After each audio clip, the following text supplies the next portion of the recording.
गोलू हर बार शरारत करता और पापा का बेल्ट उठाते ही सीधे पढ़ाई करने बैठ जाता।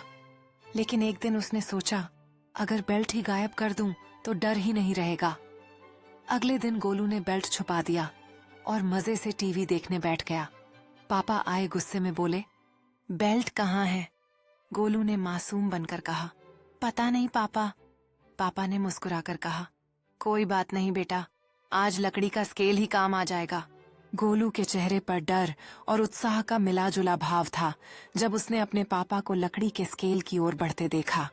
पापा ने उसे गंभीरता से समझाया कि शरारतें हमेशा ठीक नहीं होती और पढ़ाई पर ध्यान देना जरूरी है। गोलू ने सोचा, क्या मुझे अपनी गलती मान लेनी चाहिए? और उसने पापा की आंखों में झांकते हुए कहा, मैं अब से सब कुछ सही करूंगा। गोलू ने पछताते हुए किताबों में ध्यान लगाने की कोशिश की, जबकि उसके पापा उसके पास बैठकर उसे प्रोत्साहित कर रहे थे।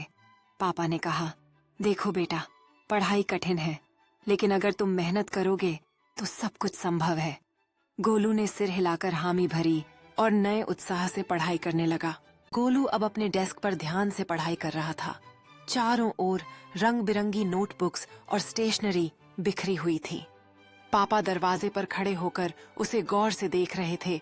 उनकी आंखों में गर्व और विश्वास झलक रहा था कि गोलू अपने सपनों को पूरा कर सकता है।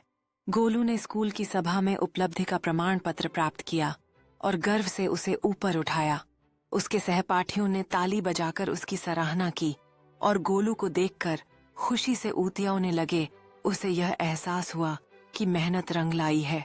गोलू ने अपने दोस्तों के साथ एक छोटी सी पार्टी मनाई, जहां कपकेक और गुब्बारों से सजी मेज थी।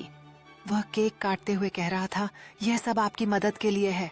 और उसके दोस्तों ने खुशी से ताली बजाई और हंसते हुए गाना गाने लगे। गोलू के पापा दूर से इस जश्न को देखते हुए गर्व से मुस्कुरा रहे थे और कैमरा में इस खास पल को कैद करने की कोशिश कर रहे थे।